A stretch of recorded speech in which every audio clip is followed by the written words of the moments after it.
ಬಂಗಾಳಕೊಲ್ಲಿಯಲ್ಲಿ ಸೃಷ್ಟಿಯಾಗಿರುವ ಮೌಂಥಾ ಚಂಡಮಾರುತದ ಅಬ್ಬರ ಜೋರಾಗಿದೆ. ಇವತ್ತು ಸಂಜೆ ಆಂಧ್ರಪ್ರದೇಶ ಕರಾವಳಿಗೆ ಮೌಂಥಾ ಚಂಡಮಾರುತ ಅಪ್ಪಳಿಸಲಿದೆ. ರಾಜ್ಯದಲ್ಲೂ 2 ದಿನಗಳ ಕಾಲ ಚಂಡಮಾರುತದ ಪರಿಣಾಮ ಇರಲಿದೆ ಅಂತ ಹವಾಮಾನ ಇಲಾಖೆ ತಜ್ಞ ಸಿಎಸ್ ಪಾಟೀಲ್ ಹೇಳಿದ್ದಾರೆ. ಈಗ ಮೌಂಥಾ ಚಂಡಮಾರುತವು ಬಂಗಾಳ ಉಪಸಾಗರದ ಮಧ್ಯದಲ್ಲಿ ಕಾಕಿನಾಡದಿಂದ 370 ಕಿಲೋಮೀಟರ್ ದೂರ ಇರುವುದರಿಂದ ಇವತ್ತು ಅಕ್ಟೋಬರ್ 28ರಂದು ಸಾಯಂಕಾಲ ಮತ್ತು ರಾತ್ರಿ ವೇಳೆಯಲ್ಲಿ ಇದು ಕರಾವಳಿಯನ್ನು ದಾಟುವ ಹೆಚ್ಚಿನ ಸಾಧ್ಯತೆ ಇದೆ ಮತ್ತು ಇದು ದಾಟುವಾಗ ಗಾಳಿಯ ವೇಗ ಪ್ರತಿ ಗಂಟೆಗೆ ಸುಮಾರು 100 ಕಿಲೋಮೀಟರ್ ಇರಬಹುದು. ಈ ಥರದ ಒಂದು ಪರಿಣಾಮ ಆಂಧ್ರ ಪ್ರದೇಶ ಮತ್ತು ತೆಲಂಗಾಣದಲ್ಲಿ ಜಾಸ್ತಿ ಮಳೆಯನ್ನು ತರಿಸುತ್ತಾ ಆಂಧ್ರ ಪ್ರದೇಶ ಮತ್ತು ತೆಲಂಗಾಣದಲ್ಲಿ ಈಗಾಗಲೇ ರೆಡ್ ಅಲರ್ಟನ್ನು ಕೂಡ ಘೋಷಿಸಲಾಗಿದೆ ಮತ್ತು ಮುಂದೆ ಇದು ಕರ್ನಾಟಕದ ಉತ್ತರ ಒಳನಾಡಿನ ಜಿಲ್ಲೆಗಳಲ್ಲಿ ಕೂಡ ಇದು ಮಳೆಯನ್ನು ತರುತ್ತದೆ. ಮುಖ್ಯವಾಗಿ ಬೀದರು, ಕಲಬುರಗಿ, ಯಾದಗಿರಿ, ರಾಯಚೂರು, ವಿಜಯಪುರ, ಬಾಗಲಕೋಟೆ ಜಿಲ್ಲೆಗಳಲ್ಲಿ ಇದು ಮಳೆ ತರ್ತದೆ ಮತ್ತು ಈ ಜಿಲ್ಲೆಗಳಿಗೆ ನಾವು ಅಕ್ಟೋಬರ್ 28ರಂದು ಯೆಲ್ಲೋ ಅಲರ್ಟನ್ನು ಕೊಟ್ಟಿದ್ದೀವಿ. ಗುಜರಾತ್ನಲ್ಲಿ ಭಾರೀ ಮಳೆಯಾಗಿದ್ದು ನಾನಾ ಅವಾಂತರ ಸೃಷ್ಟಿಸಿದೆ. ಧಾರಾಕಾರ ಮಳೆಯಿಂದಾಗಿ ನಗರದ ರಸ್ತೆಗಳು ನದಿಗಳಂತಾಗಿದೆ. ಪ್ರವಾಹದಲ್ಲಿ ಕೊಚ್ಚಿ ಹೋಗ್ತಾ ಇದ್ದ ಟೆಂಪೋ ಚಾಲಕನನ್ನ ಸ್ಥಳೀಯರು ರಕ್ಷಿಸಿದ್ದಾರೆ. ಇನ್ನು ಕೇರಳದಲ್ಲಿ ಸಮುದ್ರದ ಅಲೆಯ ಅಬ್ಬರಕ್ಕೆ ರಾಶಿ ಮೀನುಗಳು ದಡಕ್ ಬಿದ್ದಿವೆ. ಸಮುದ್ರದಿಂದ ಹೊರಬಿದ್ದ ಮೀನುಗಳನ್ನ ಜನ ಬುಟ್ಟಿ ಕವರ್ಗಳಲ್ಲಿ ತುಂಬಿಕೊಂಡು ಹೋಗ್ತಿದ್ದಾರೆ. ಮೌಂಥಾ ಚಂಡಮಾರುತದ ಪ್ರಭಾವದಿಂದ ಆಂಧ್ರಪ್ರದೇಶದ ವಿಶಾಖಪಟ್ಟಣಂನಲ್ಲಿ ವರುಣನ ಆರ್ಭಟ ಜೋರಾಗಿದೆ. ಮಳೆಯಿಂದ ಮಲ್ಕಪುರಂ ಪೊಲೀಸ್ ಠಾಣೆ ಬಳಿ ಗೋಡೆ ಕುಸಿದು ರಸ್ತೆಗೆ ಬಿದ್ದಿದ್ದು ವಾಹನ ಸವಾರರು ಪರದಾಡುವ ಪರಿಸ್ಥಿತಿ ನಿರ್ಮಾಣವಾಗಿದೆ. ಇನ್ನು ಕರಾವಳಿ ತೀರ ಪ್ರದೇಶಗಳಲ್ಲಿ ಪ್ರಕ್ಷುಬ್ಧ ವಾತಾವರಣ ನಿರ್ಮಾಣವಾಗಿದ್ದು ವಿಶಾಖಪಟ್ಟಣಂನ ಮೀನುಗಾರಿಕಾ ಬಂದರಿನಲ್ಲಿ ಬೋಟ್ಗಳನ್ನು ಲಂಗರು ಹಾಕಲಾಗಿದೆ.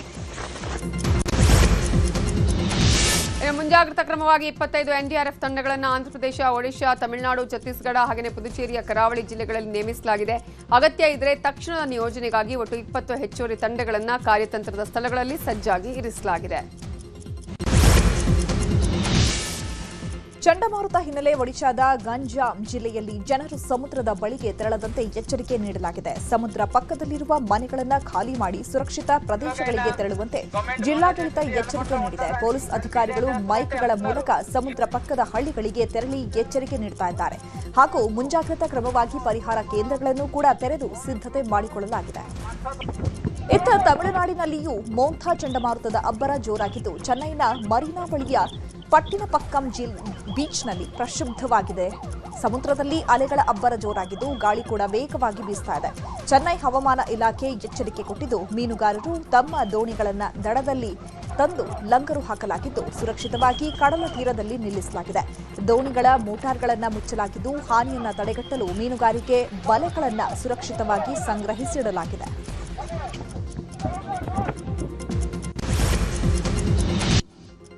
ಸರ್ಕಾರಕ್ಕೆ ಹೈ ಬ್ರೇಕ್ಗೆ ಸಂಬಂಧಪಟ್ಟಂತಹ ಸುದ್ದಿಯನ್ನ ನೋಡೋಣ.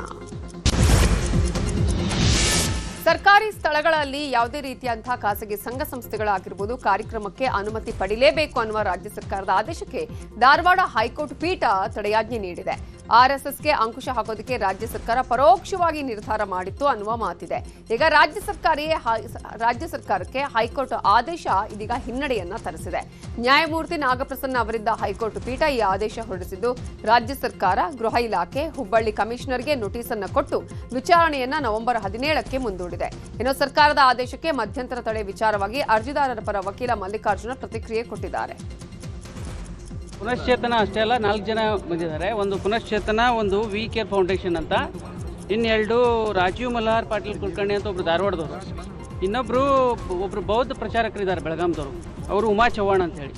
ಇವ್ರು 4 ಜನ ಸರ್ಕಾರದ ಆದೇಶದ ಬಾಧಿತವಾಗಿ ಅವ್ರ ಪಬ್ಲಿಕ್ ಪ್ಲೇಸಸ್, ಪಾರ್ಕ್ ಏನು ಯೂಸ್ ಮಾಡ್ತಾರೆ, ಈ ಆದೇಶದಿಂದ ಅವ್ರಿಗೆ ನಿರ್ಬಂಧನೆ ಹಾಕಂಗಾಗಿತ್ತು. ಸೊ ಹೀಗಾಗಿ ಅವ್ರು 4 ಜನ ಸೇರಿ ಗೌರ್ಮೆಂಟ್ ಆರ್ಡರ್ನ ಚಾಲೆಂಜ್ ಮಾಡಿದ್ದಾರೆ. ಮೇನ್ ಗ್ರೌಂಡ್ ಅಂತಂದರೆ ಆರ್ಟಿಕಲ್ 19, ಆರ್ಟಿಕಲ್ 14 ವೈಲೇಟ್ ಆಗುತ್ತೆ ಅಂತ ಹೇಳಿ ಇವತ್ತು ಕೋರ್ಟ್ ಅದನ್ನು ಮೇಲ್ನೋಟಕ್ಕೆ ಇದು ಆರ್ಟಿಕಲ್ 19 ವೈಲೇಟ್ ಆಗುತ್ತೆ ಅಂತ ಹೇಳಿ ಮಧ್ಯಂತರ ಆದೇಶ ನೀಡಿದೆ. ಸರ್ಕಾರದ ಆದೇಶಕ್ಕೆ ತಡೆ ನೀಡಿ ಇದು ಯಾರಿಗೂ ಅಪ್ಲೈ ಆಗೋಂಗಿಲ್ಲ ಅಂತಂದು ಮಧ್ಯಂತರ ಆದೇಶ ಮಾಡಿದೆ. ಆರ್ಎಸ್ಎಸ್ ವಿಚಾರವಾಗಿ ಕೋರ್ಟ್ ತಡೆಯಾಜ್ಞೆ ವಿಚಾರದ ಬಗ್ಗೆ ವಿಧಾನಸೌಧದಲ್ಲಿ ಸಿಎಂ ಸಿದ್ದರಾಮಯ್ಯ ಪ್ರತಿಕ್ರಿಯೆ ನೀಡಿದ್ದಾರೆ. ಧಾರವಾಡ ಕೋರ್ಟ್ ಸ್ಟೇ ಕೊಟ್ಟಿದ್ದಾರೆ. ಆ ತೀರ್ಪಿನ ವಿರುದ್ಧ ಅಪೀಲು ಹಾಕ್ತೇವೆ, ಅಪೀಲು ಹಾಕೋಕೆ ಹೇಳಿದ್ದೇನೆ ಅಂತ ಹೇಳಿದ್ದಾರೆ. ಇನ್ನು ಇದೇ ವಿಚಾರದ ಬಗ್ಗೆ ಸಚಿವ ಶಿವರಾಜ್ ತಂಗಡಗಿ ಕೂಡ ಪ್ರತಿಕ್ರಿಯಿಸಿದ್ದಾರೆ. ಧಾರವಾಡದಲ್ಲಿ ಸ್ಟೇ ಕೊಟ್ಟಿದ್ದಾರೆ. ಅದು ಅದ್ರ ಮೇಲೆ ಅಪೀಲ್ ಆಗ್ತೇವೆ. ಅದಕ್ಕೆ ಅದರ ವಿರುದ್ಧ ಜಡ್ಜ್ಮೆಂಟ್ ವಿರುದ್ಧ ಆರ್ಡರ್ಸ್ ವಿರುದ್ಧ ಅಪೀಲ್ ಆಗ್ತೇವೆ. ಸ್ಟೇ ಆರ್ಡರ್ಸ್ ಕೊಟ್ಟಿದ್ದಾರಲ್ಲ ಅದ್ರ ವಿರುದ್ಧ ಅಪೀಲ್ ಆಗ್ತೀವಿ. ಕೋರ್ಟ್ ಹೇಳಿದ್ದನ್ನು ನಾವು ಕೇಳಲೇಬೇಕು, ಕಾನೂನನ್ನು ಪಾಲನೆ ಮಾಡಲೇಬೇಕು, ಅದನ್ನು ಮಾಡ್ತೀವಿ.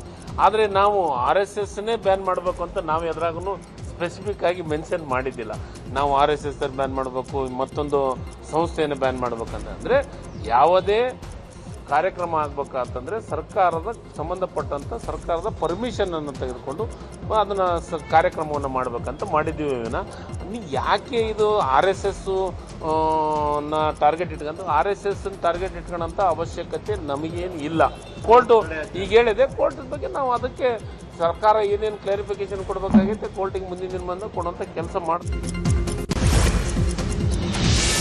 ಆರ್ಎಸ್ಎಸ್ ವಿಚಾರವಾಗಿ ಧಾರವಾಡ ಕೋರ್ಟ್ ತೀರ್ಪು ವಿಚಾರದ ಬಗ್ಗೆ ಬೆಂಗಳೂರಲ್ಲಿ ಮಾತಾಡಿರೋ ಬಿಜೆಪಿ ರಾಜ್ಯಾಧ್ಯಕ್ಷ ವಿಜಯೇಂದ್ರ, ಕಾಂಗ್ರೆಸ್ ಸರ್ಕಾರದ ಕುತಂತ್ರದ ಷಡ್ಯಂತ್ರಕ್ಕೆ ನ್ಯಾಯಾಲಯ ತೀರ್ಪು ತಡೆ ಕೊಟ್ಟಿದೆ. ರಾಜ್ಯ ಸರ್ಕಾರದಲ್ಲಿ ಶಾಸಕರು ಅನುದಾನಕ್ಕೆ ಪರದಾಡ್ತಿದ್ದಾರೆ.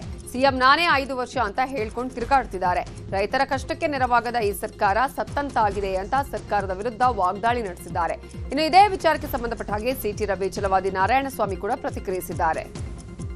ಕಾಂಗ್ರೆಸ್ ಸರ್ಕಾರದ ಕುತಂತ್ರ ಷಡ್ಯಂತ್ರಕ್ಕೆ ರಾಜ್ಯ ಉಚ್ಚ ನ್ಯಾಯಾಲಯದ ತೀರ್ಪಿಂದ ಸರ್ಕಾರಕ್ಕೆ ಹಿನ್ನಡೆ ಆಗಿದೆ. ಅವರ ಕುತಂತ್ರ ಷಡ್ಯಂತ್ರಕ್ಕೆ ಒಂದು ರೀತಿ ತಡೆ ಕೊಟ್ಟಂತಾಗಿದೆ.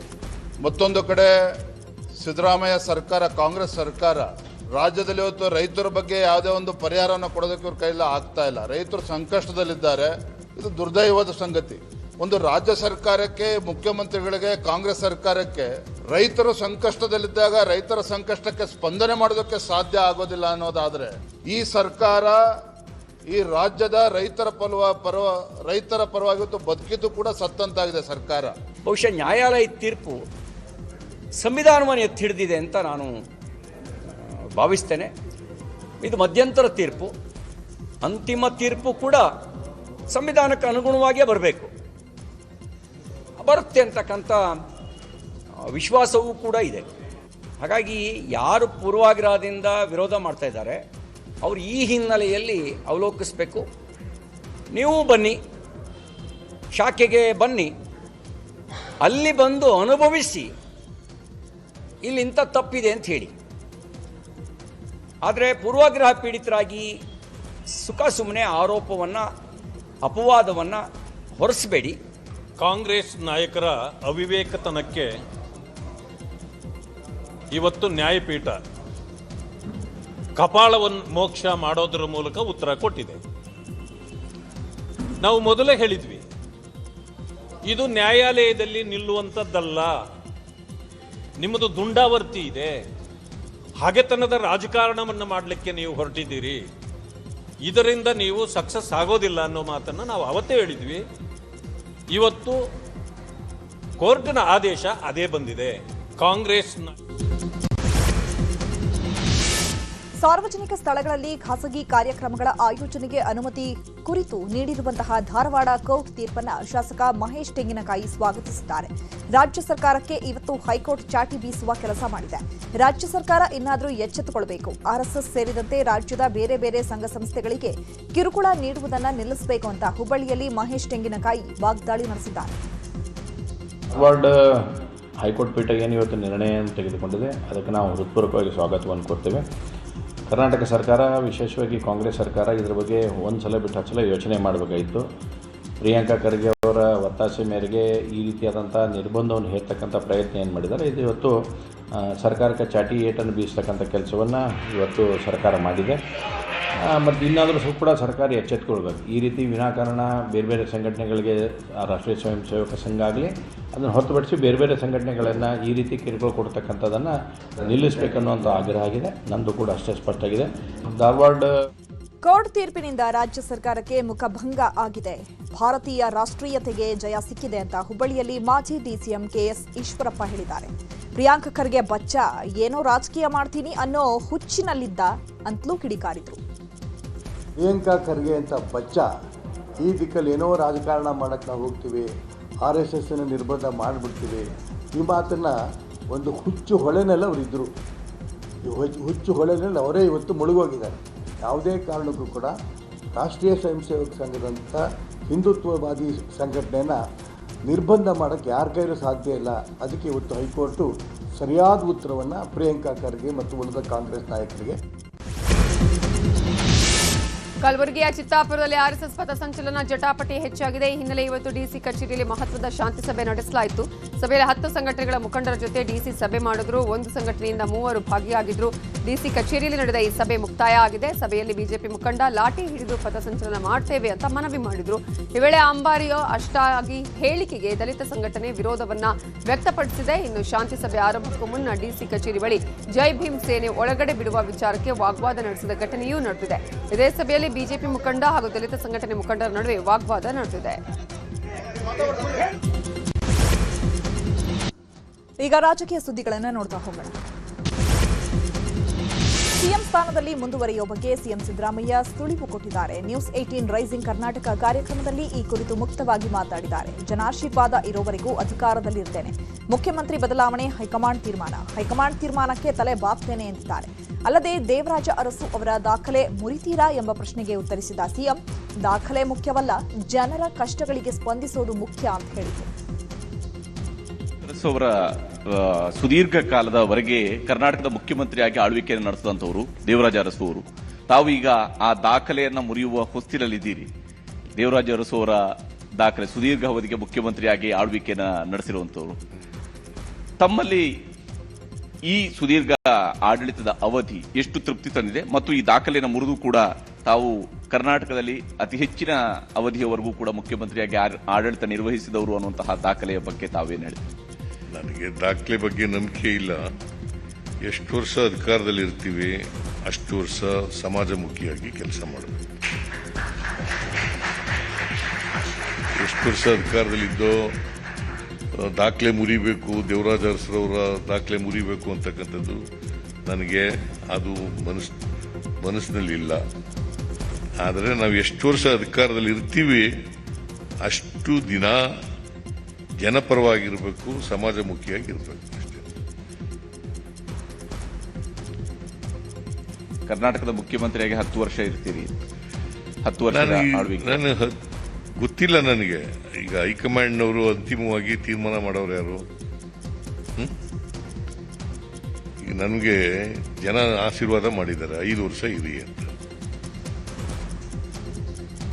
ನಾನು ಹೈಕಮಾಂಡ್ನವರು ಒಂದು ವೇಳೆ ತೀರ್ಮಾನ ತಗೊಂಡ್ರೆ, ಬೇರೆ ತೀರ್ಮಾನ ತಗೊಂಡ್ರೆ ಅದು ಮಾಡಬೇಕಾಗ್ತದೆ.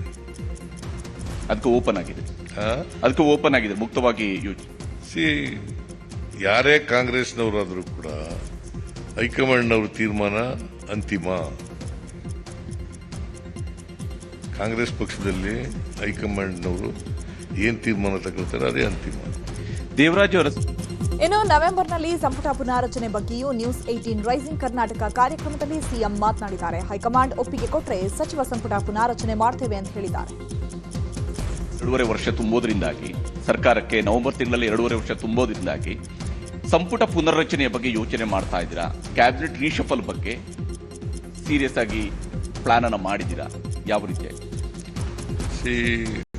ಹೈಕಮಾಂಡ್ನವರೇ ಈ ಒಂದು 3-4 ತಿಂಗಳ ಹಿಂದೆ ರೀಶಫಲ್ ಮಾಡಿ ಅಂತ ಹೇಳಿದ್ರು. ಹೊಸಬರಿಗೆಲ್ಲ ಅವಕಾಶ ಕೊಡಿ ಅಂತ. ನಾನು 2.5 ವರ್ಷ ತುಂಬಲಿ, 2.5 ವರ್ಷ ತುಂಬಲಿ, ಅರ್ಧ ಸಮಯ ಆಗ್ತದೆ, ಆಮೇಲೆ ಮಾಡೋಣ ಅಂತ ಹೇಳಿದ್ರೆ ಅದಕ್ಕೆ ಒಪ್ಕೊಂಡಿದ್ರು. ಈಗ ಹೈಕಮಾಂಡ್ನವರು ಏನು ಹೇಳ್ತಾರೆ, 2.5 ವರ್ಷ ಸಂದರ್ಭದಲ್ಲಿ ನಾನು ಭೇಟಿ ಮಾಡಿ ಕೇಳ್ತೀನಿ ಹೈಕಮಾಂಡ್ನವರು. ಅವ್ರು ಒಪ್ಪಿಗೆ ಕೊಟ್ಟರೆ ರೀಸಫಲ್ ಮಾಡೇ ಮಾಡ್ತೀನಿ. 2028ರ ಚುನಾವಣೆಯಲ್ಲಿ ಸ್ಪರ್ಧೆ ವಿಚಾರವಾಗಿ ನ್ಯೂಸ್ 18 ರೈಸಿಂಗ್ ಕರ್ನಾಟಕ ಕಾರ್ಯಕ್ರಮದಲ್ಲಿ ಸಿಎಂ ಸಿದ್ದರಾಮಯ್ಯ ಮಾತನಾಡಿದ್ದಾರೆ. 2028ರ ಚುನಾವಣೆಯಲ್ಲಿ ಸ್ಪರ್ಧಿಸಲ್ಲ ಅಂತ ಹೇಳಿದ್ದೆ, ಆದರೆ ಸ್ನೇಹಿತರು ಹಿತೈಷಿಗಳು ಒತ್ತಾಯ ಮಾಡ್ತಿದ್ದಾರೆ. ನೀವು ಸ್ಪರ್ಧಿಸೋದ್ರಿಂದ ಪಕ್ಷಕ್ಕೆ ಅನುಕೂಲ ಅಂತಿದ್ದಾರೆ, ಕಾಂಗ್ರೆಸ್ ಅಧಿಕಾರಕ್ಕೆ ಬರಲು ಅನುಕೂಲ ಅಂತಿದ್ದಾರೆ. ಆದರೆ ಈ ಬಗ್ಗೆ ನಾನು ಇನ್ನೂ ಗಂಭೀರವಾಗಿ ಯೋಚಿಸಿಲ್ಲ ಅಂತ ಹೇಳಿದರು. 2028ರ ಚುನಾವಣೆಯಲ್ಲಿ ಹಾಗಾದ್ರೆ ತಾವು ಸ್ಪರ್ಧಿಸುವುದಿಲ್ಲ ಅನ್ನುವಂಥದ್ದು ಆ ತೀರ್ಮಾನ ಇವಾಗಲೂ ಕೂಡ ಇದೆಯಾ, ಅಥವಾ ಮತ್ತೆ ಪರಿಶೀಲನೆಯನ್ನ ಮಾಡುವಂತ ಸ್ಥಿತಿ ಬಂತು ಅಂದ್ರೆ ಪರಿಶೀಲನೆ ಮಾಡ್ತೀರಾ? ಈಗ ನಾನು 2028ಕ್ಕೆ ಚುನಾವಣೆಗೆ ಸ್ಪರ್ಧೆ ಮಾಡಲ್ಲ ಅಂತ ಹೇಳಿದ್ದೆ. ಬಟ್ ಎಲ್ಲ ನಮ್ಮ ಸ್ನೇಹಿತರು ಹಿತೈಷಿಗಳು ಎಲ್ಲರೂ ಕೂಡ ನೀವು 2028 ಚುನಾವಣೆಗೆ ನಿಲ್ಲೇಬೇಕು ಅಂತೇಳಿ ಒತ್ತಾಯ ಮಾಡ್ತಾ ಇದ್ದಾರೆ. ಕಾರಣ ಯಾಕಪ್ಪ ಅಂತಂದರೆ ನೀವು ನಿಲ್ಲೋದ್ರಿಂದ ಪಕ್ಷಕ್ಕೆ ಅನುಕೂಲ ಆಗ್ತದೆ, ಮುಂದೆ ಅಧಿಕಾರಕ್ಕೆ ಬರಲಿಕ್ಕೆ ಅನುಕೂಲ ಆಗ್ತದೆ ಅಂತ ಮಾತುಗಳನ್ನು ಹೇಳ್ತಾ ಇದ್ದಾರೆ. ನಾನು ಇನ್ನೂ ಕೂಡ ಅದ್ರ ಬಗ್ಗೆ ಗಂಭೀರವಾಗಿ ತೀರ್ಮಾನ ಮಾಡಿಲ್ಲ. 2020 ನ್ಯೂಸ್ 18 ಹೆಲ್ತ್ ಕೇರ್ ಕಾರ್ಯಕ್ರಮದಲ್ಲಿ ಭಾಗಿಯಾಗಿದ್ದ ಡಿಸಿಎಂ ಡಿಕೆ ಶಿವಕುಮಾರ್ ಪ್ರಸಕ್ತ ರಾಜಕೀಯ ವಿದ್ಯಮಾನಗಳ ಕುರಿತು ಮಾತಾಡಿದ್ದಾರೆ. ಪೊಲಿಟಿಕಲ್ ಆರೋಗ್ಯದ ಬಗ್ಗೆ ಟಿವಿಯಲ್ಲಿ ಮಾತಾಡಲ್ಲ, ಇದನ್ನು ಮುಖ್ಯಮಂತ್ರಿ ಮತ್ತು ಹೈಕಮಾಂಡ್ಗೆ ಬಿಟ್ಟಿದ್ದೇನೆ. ನಾನು ಗೆಲುವು ಸೋಲು ಎಲ್ಲವನ್ನ ಅನುಭವಿಸಿದ್ದೇನೆ. ಹೈಕಮಾಂಡ್ ಹಾಗೂ ಪಕ್ಷ ಹೇಳಿದ್ದನ್ನು ನಾನು ಮಾಡ್ತೇನೆ ಅಂತ ಹೇಳಿದ್ದಾರೆ. ರಾಜಕೀಯದ ಆರೋಗ್ಯದ ಬಗ್ಗೆಯೂ ಕೂಡ ಒಂದಿಷ್ಟು ಕುತೂಹಲ ಇದ್ದೇ ಇರುತ್ತೆ. ಸಾಮಾನ್ಯವಾಗಿ ರಾಜಕಾರಣದಲ್ಲಿ ಅದು ಉಪಮುಖ್ಯಮಂತ್ರಿಗಳಾದಾಗ ಆ ಉಪ ಯಾವಾಗ ಹೋಗುತ್ತೆ ಅನ್ನುವಂತ ಪ್ರಶ್ನೆ ಸಾಮಾನ್ಯ ಜನರಲ್ಲಿ ಇದ್ದೇ ಇರುತ್ತೆ. ಇದಕ್ಕೆ ನೇರವಾದಂತ ಉತ್ತರ, ಯಾಕಂದ್ರೆ ನವೆಂಬರ್ ತಿಂಗಳು ಬರ್ತಾ ಇದೆ. ನವೆಂಬರ್ ತಿಂಗಳಲ್ಲಿ ನಾನು ನನ್ನ ಪೊಲಿಟಿಕಲ್ ಆರೋಗ್ಯನ ಪಬ್ಲಿಕಲ್ಲಿ ಟಿವಿಲಿ ಮಾತಾಡೋದಲ್ಲ. It is between me, my CM and my party high command. ಇಷ್ಟು ಬಿಟ್ಟರೆ ನಾನು I will not be with that. But I always live on hope. ಆಶಾಭಾವನೆಯಿಂದ, ಭಾಳ ಸಂತೋಷದಿಂದ ಗೆಲುವು ಸೋಲುನೆಲ್ಲ ಕೂಡ ಸ್ವೀಕಾರ ಮಾಡಿಕೊಂಡು ಮೊದಲಿಂದ ಬಂದಿರೋನು. ಆದ್ದರಿಂದ ಇದೆಲ್ಲ ನಿಮ್ಮ ಮುಂದೆ ಚರ್ಚೆ ಮಾಡೋಂಥ ವಿಚಾರ ಅಲ್ಲ. ಈಗ ಸದ್ಯಕ್ಕೆ ನಾನು ಡೆಪ್ಟಿ CM ಆಗೇ ಬಂದಿದ್ದೀನಿ. ನನ್ನ ಡ್ಯೂಟಿನ ನಾನು ಮಾಡ್ತೀನಿ. What ever my party tells will go by that. I don't mind on this issue. CLP ಸಭೆಯಲ್ಲಿ 5 ವರ್ಷಕ್ಕೆ ಅಂತ ಸಿಎಂ ಆಯ್ಕೆ ಮಾಡಿದ್ದೇವೆ, 2.5 ವರ್ಷಕ್ಕೆ ಅಂತ ಆಯ್ಕೆ ಮಾಡಿಲ್ಲ ಅಂತ ಗೃಹ ಸಚಿವ ಪರಮೇಶ್ವರ್ ಹೇಳಿದ್ದಾರೆ. ಈ ಕುರಿತು ಬೆಂಗಳೂರಿನಲ್ಲಿ ಮಾತನಾಡಿದ ಅವರು, ಮುಖ್ಯಮಂತ್ರಿಗಳೇ ಹೈಕಮಾಂಡ್ ಒಪ್ಪಿದ್ರೆ 5 ವರ್ಷ ಪೂರೈಸುತ್ತೇನೆ ಅಂತ ಹೇಳಿದ್ದಾರೆ. ಹೈಕಮಾಂಡ್ ಯಾವುದೇ ತೀರ್ಮಾನ ತೆಗೆದುಕೊಂಡ್ರೂ ನಾವು ಅದಕ್ಕೆ ಬದ್ಧರಾಗಿದ್ದೇವೆ ಅಂತ ಹೇಳಿದರು. ಇದೇ ವಿಚಾರದ ಬಗ್ಗೆ ಸಚಿವ ಮುನಿಯಪ್ಪ, ಮಹದೇವಪ್ಪ, ಚಲುವರಾಯಸ್ವಾಮಿ, ಶಾಸಕ ಅನಿಲ್ ಚಿಕ್ಕಮಾದು ಕೂಡ ಪ್ರತಿಕ್ರಿಯಿಸಿದ್ದಾರೆ.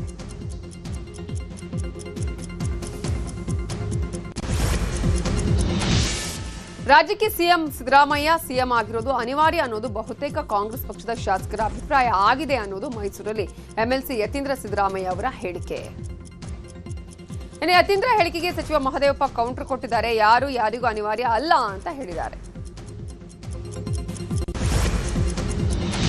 ಸಿಎಂ ಸಿದ್ದರಾಮಯ್ಯ ಅಧಿಕಾರ ಬಿಟ್ಟುಕೊಡುವ ವ್ಯಕ್ತಿಯಲ್ಲ ಅಂತ ಮಾಜಿ ಸಿಎಂ ಜಗದೀಶ್ ಶೆಟ್ಟರ್ ಹೇಳಿದ್ದಾರೆ. ಚಾಮರಾಜನಗರದಲ್ಲಿ ಪ್ರತಿಕ್ರಿಯೆ ನೀಡಿದ ಅವರು, ಸಿದ್ದರಾಮಯ್ಯ ತಾವೇ ಸಿಎಂ ಆಗಬೇಕು ಅಂತ ಬಂಡಾಯ ಹೇಳ್ತಾರೆ ಅಥವಾ ಸತೀಶ್ ಜಾರಕಿಹೊಳಿ ಹೆಸರು ಮುನ್ನೆಲೆಗೆ ತರ್ತಾರೆ. ಅವರ ಉದ್ದೇಶ ಡಿಕೆಶಿ ಸಿಎಂ ಆಗಬಾರದು ಅನ್ನೋದಷ್ಟೇ ಅಂತ ಸಿಎಂ ಸಿದ್ದರಾಮಯ್ಯ ವಿರುದ್ಧ ಕಿಡಿಕಾರಿದ್ರು. ಇನ್ನು ಇದೇ ವಿಚಾರವಾಗಿ ಛಲವಾದಿ ನಾರಾಯಣಸ್ವಾಮಿ ಕೂಡ ಪ್ರತಿಕ್ರಿಯಿಸಿದ್ದಾರೆ.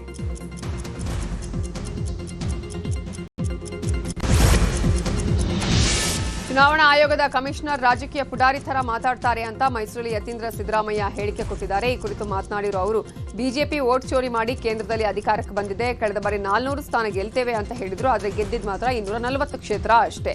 ವೋಟ್ ಚೋರಿ ಆಗಿರಲಿಲ್ಲ ಅಂದಿದ್ರೆ ನಮ್ಮ ಇಂಡಿಯಾ ಒಕ್ಕೂಟನೇ ಅಧಿಕಾರಕ್ಕೆ ಬರ್ತಾ ಇತ್ತು. ಹಿಂದೆ ಚುನಾವಣಾ ಆಯೋಗ ತನ್ನ ಕೆಲಸ ನಿಷ್ಠೆಯಿಂದ ಮಾಡ್ತಾ ಇತ್ತು. ಆದ್ರೀಗ ರಾಜಕೀಯ ಪುಡಾರಿ ಥರ ವರ್ತನೆ ಮಾಡ್ತಾ ಇದೆ ಅಂತ ಕಿಡಿಕಾರಿದ್ರು. ಚುನಾವಣೆಯಲ್ಲಿ ಅವ್ರು 400ಕ್ಕಿಂತ ಹೆಚ್ಚು ಸ್ಥಾನಗಳನ್ನ ಗೆಲ್ತೀವಿ ಅಂತ ಬೀಗ್ತಾ ಇದ್ರು. ಆದ್ರೆ ಅವ್ರಿಗೆ ಬಂದಿದ್ದೆಷ್ಟು? ಬರೀ 240 ಸೀಟ್ಗಳು. ಇಷ್ಟೆಲ್ಲ ವೋಟ್ ಚೋರಿ ಮಾಡಿದ್ರು ಕೂಡ ಅವ್ರಿಗೆ ಬಂದಿದ್ದೆ 240 ಸೀಟು. ಬಹುಶಃ ಅವ್ರ ಅಧಿಕಾರಕ್ಕೆ ಬರ್ತಿರ್ಲಿಲ್ಲ. ಈ ಬಾರಿ ಇವ್ರ ಅಧಿಕಾರಕ್ಕೆ ಬರದೆ ಬಹುಶಃ ನಮ್ಮ ಕಾಂಗ್ರೆಸ್ ಪಕ್ಷ ಮತ್ತೆ ನಮ್ಮ ಮಿತ್ರ ಪಕ್ಷಗಳು ಇಂಡಿಯಾ ಒಕ್ಕೂಟ ಇದ್ರೆ ನಾವೇ ಅಧಿಕಾರಕ್ಕೆ ಬರಬೇಕಾಗಿತ್ತು ಅಂತ ಅನ್ಸುತ್ತೆ. ಎಲೆಕ್ಷನ್ ಕಮಿಷನರ್ ಯಾವತ್ತೂ ಕೂಡ ಎಲೆಕ್ಷನ್ ಕಮಿಷನ್ ಬಹಳ ಫೇರ್ ಆಗಿ ಪ್ರಾಮಾಣಿಕವಾಗಿ ದೇಶದಲ್ಲಿ ಕೆಲಸ ಮಾಡ್ತಿದ್ರು. ಯಾವತ್ತೂ ಕೂಡ ಯಾವುದೊಂದು ರಾಜಕೀಯ ಪ್ರಭಾವಕ್ಕೆ ಒಳಗಾಗ್ತಿರ್ಲಿಲ್ಲ. ಆದ್ರೆ ಇವತ್ತೇನಪ್ಪಾ ಅಂತಂದ್ರೆ ರಾಷ್ಟ್ರೀಯ ಚುನಾವಣೆದ ಕಮಿಷನರ್ ಏನಿದ್ದಾರೆ, ಆಯುಕ್ತರಿದ್ದಾರೆ, ಅವರು ಒಬ್ಬ ರಾಜಕೀಯ ಪುಡಾರಿ ತರ ಮಾತಾಡ್ತಿದ್ದಾರೆ. ಡಿಸಿಎಂ ಡಿಕೆ ಶಿವಕುಮಾರ್ ನಿವಾಸಕ್ಕೆ ಬಿಜೆಪಿ ಸಂಸದ ತೇಜಸ್ವಿ ಸೂರ್ಯ ಭೇಟಿ ಕೊಟ್ಟಿದ್ದರು. ಈ ವೇಳೆ ಟನಲ್ ಸೇರಿದಂತೆ ಬೆಂಗಳೂರಿನ ಅಭಿವೃದ್ಧಿ ಕುರಿತು ಚರ್ಚೆ ನಡೆಸಿದ್ದಾರೆ. ಇನ್ನು ಬೆಂಗಳೂರಿನಲ್ಲಿ ಸುರಂಗ ಮಾರ್ಗದ ಟೆಂಡರ್ ರದ್ದತಿ ಕೋರಿ ಇವತ್ತು ಹೈಕೋರ್ಟ್ನಲ್ಲಿ ಪಿಐಎಲ್ ಅರ್ಜಿ ವಿಚಾರಣೆ ನಡೆಯಿತು. ವಿಚಾರಣೆ ವೇಳೆ ಲಾಲ್ಬಾಗ್ನಲ್ಲಿ ಯಾವುದೇ ಮರಗಳನ್ನು ಕಡಿಯೋದಿಲ್ಲ ಅಂತ ಹೈಕೋರ್ಟ್ಗೆ ಅಡ್ವೊಕೇಟ್ ಜನರಲ್ ಶಶಿಕಿರಣ್ ಶೆಟ್ಟಿ ಹೇಳಿದರು. ಸದ್ಯ ರಾಜ್ಯ ಸರ್ಕಾರದ ಹೇಳಿಕೆಯನ್ನು ಹೈಕೋರ್ಟ್ ದಾಖಲಿಸಿಕೊಂಡಿದ್ದು, ಮುಂದಿನ ವಿಚಾರಣೆವರೆಗೂ ಬೇರೆ ಮಧ್ಯಂತರ ಆದೇಶದ ಅಗತ್ಯವಿಲ್ಲ ಅಂತ ಹೇಳಿ ವಿಚಾರಣೆಯನ್ನು ಡಿಸೆಂಬರ್ 9ಕ್ಕೆ ಮುಂದೂಡಿಕೆ ಮಾಡಿದೆ. ಅವತ್ತೇ ಟೆಂಡರ್ ಪ್ರಕ್ರಿಯೆ ಬಗ್ಗೆಯೂ ವಿಚಾರಣೆ ನಡೆಯಲಿದೆ. ಈಗ ರಾಜ್ಯದ ವಿದ್ಯಮಾನಗಳನ್ನು ನೋಡೋಣ. ಸಾಲದ ಕಂತು ಕಟ್ಟಿಲ್ಲ ಅಂತ ರೈತನ ಹಸುಗಳನ್ನ ಫೈನಾನ್ಸ್ ಸಿಬ್ಬಂದಿ ಕರೆದೊಯ್ದಿರೋ ಘಟನೆ ಶಿವಮೊಗ್ಗ ಜಿಲ್ಲೆಯ ಸಿದ್ಲಿಪುರ ಗ್ರಾಮದಲ್ಲಿ ನಡೆದಿದೆ. ಗ್ರಾಮದ ಭರತ್ ಅನ್ನೋರ ಹಸುಗಳನ್ನ ಗಾರ್ಡನ್ ಏರಿಯಾದಲ್ಲಿರೋ ಫೈನಾನ್ಸ್ ಸಿಬ್ಬಂದಿ ಕರೆದೊಯ್ದಿದ್ದಾರೆ. ಒಂದು ತಿಂಗಳ ಸಾಲದ ಕಂತು 9,300 ರೂಪಾಯಿ ಬಾಕಿ ಇತ್ತು. ಈ ಹಿನ್ನೆಲೆ ಒಂದು ಎತ್ತು 2 ಹಸುವನ್ನ ಸೀಸ್ ಮಾಡಿ ವಾಹನದಲ್ಲಿ ತುಂಬಿಕೊಂಡು ಹೋಗಿದ್ದಾರೆ.